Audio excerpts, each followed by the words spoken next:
What do you say to people? Because I saw a comment in the chat and I'm like, this is something to bring up. What do you say to people who are like, oh, there's Karyn Turk. That's the lady who just, didn't she do a month in jail? Shouldn't she be guilty if she went to jail? Like what? I mean, you probably hear that a lot.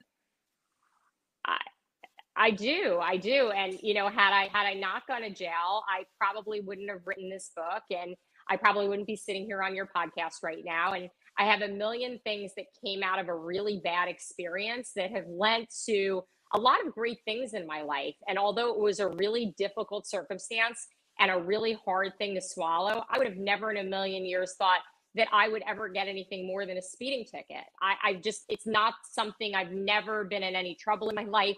I've never been accused of anything. I think I make pretty responsible decisions.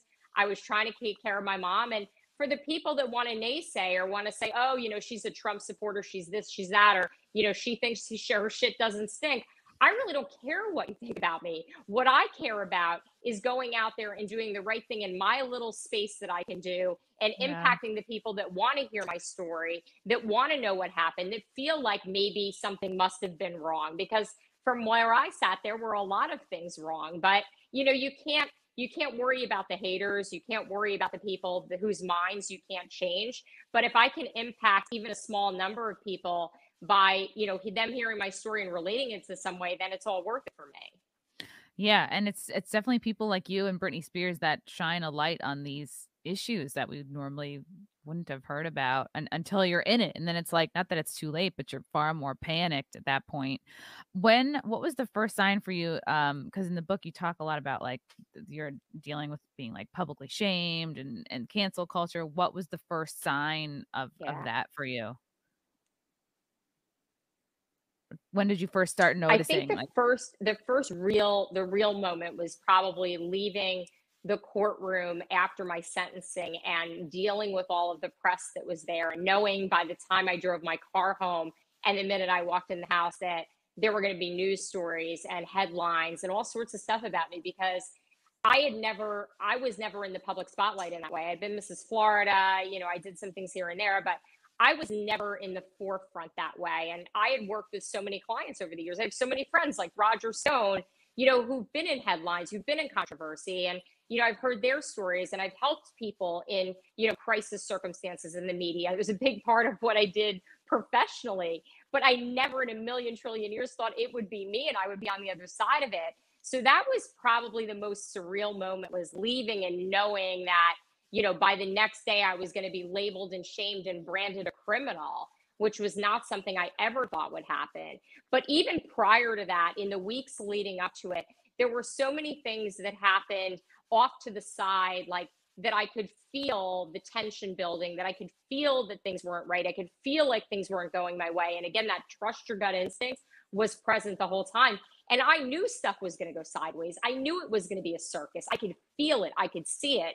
And that was probably the most anxiety producing thing. All of it was the lead up to it, of the, I know this is going to happen.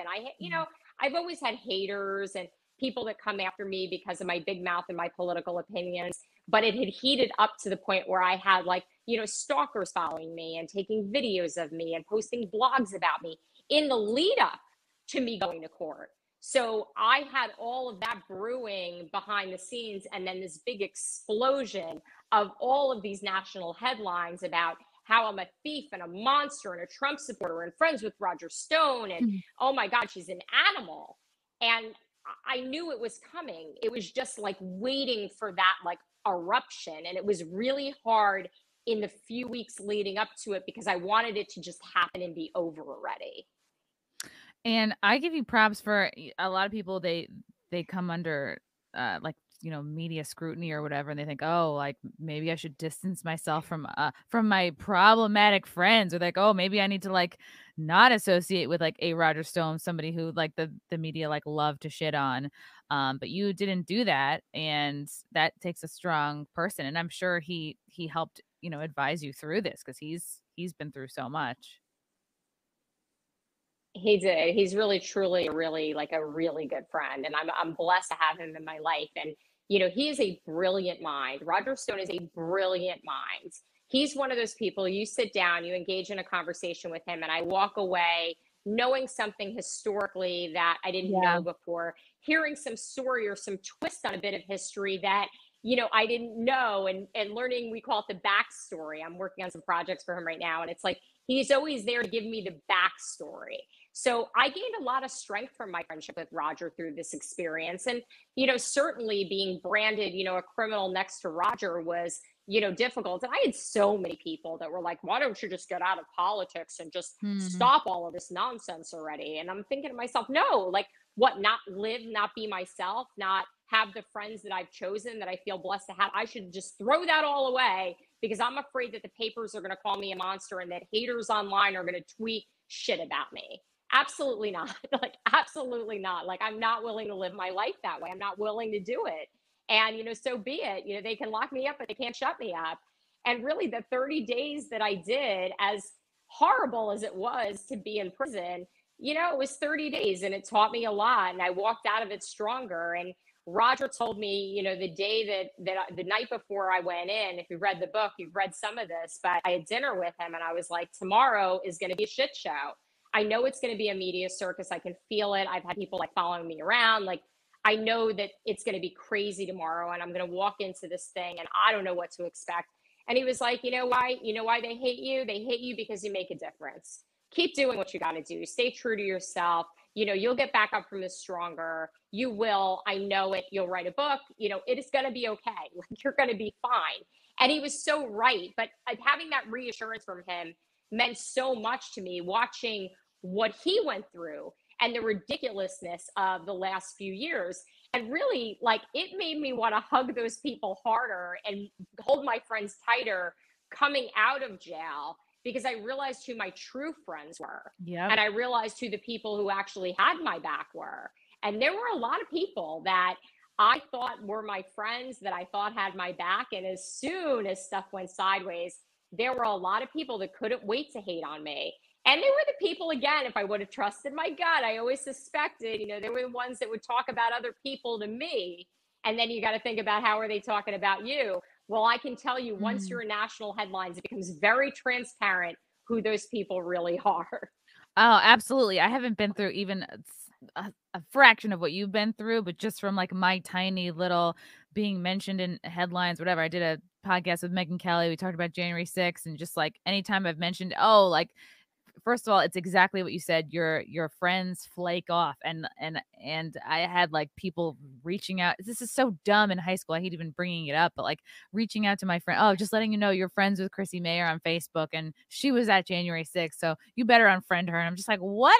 Why are we grow the fuck up? And if that's all it takes and that's the smallest thing. I mean, and if yours is obviously a much bigger deal, and like the friends that stay with you through that are definitely your ride or die. And it's like, it's better they're my ride or dies. Yeah, no you question. figure out. Roger Stone's my ride or die. Roger, ride or die for sure. Kristen Davis, ride or die. Think Right PR. Love her.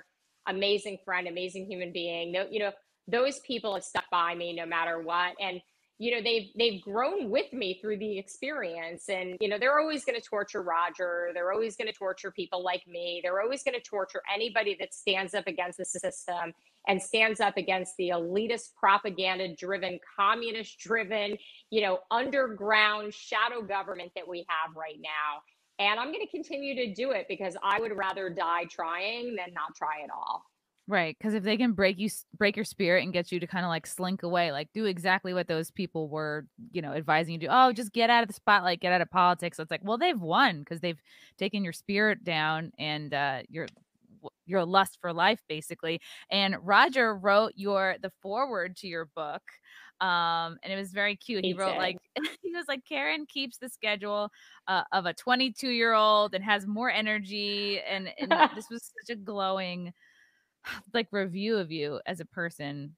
I don't know. It's just so great. And it's you can tell just from the forward, it's like so the way great. every time he opens his mouth, it's like it's exactly what you said. He's like telling a story, or it's like something out of a history book. Like the man is just like a walking encyclopedia. He's really cool.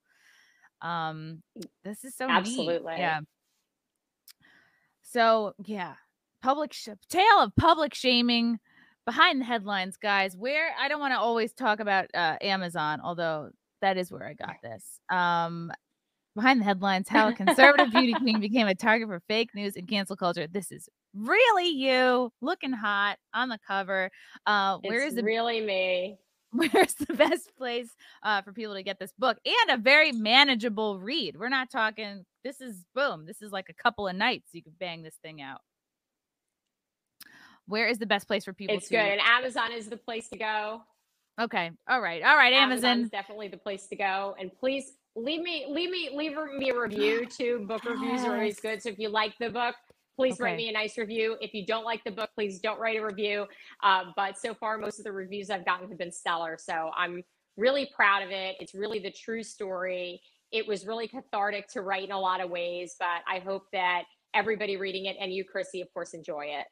Oh, yeah. It was great. I was wondering, what do you wear on your way to jail? Like, how do you even prepare for that? Like, you talked about, like, the night before you went out with Roger, but then, like, you wake up, it's the day you have to, like, bring yourself there. Like, what do? You wear yoga? I would probably wear, like, yoga pants. I don't know. What do you do? You're going to get there. You're just going to have and blue flag yoga pants. Right. And a red and white striped jacket. And I stood at the top of the stairs, and the Daily Mail and a couple of other paparazzi photographers showed up, and I did the Roger Stone classic. That's so great. And that was it. And then they ship your clothes home if you want. I took my clothes off, and they asked me if they wanted to donate them, and I said no, I would prefer to have them, and they shipped them back to my house for me. Or you could just, like, wear to jail an outfit you don't really like, and then you're like, yeah, get rid of it. Wow, that's something I have never thought about.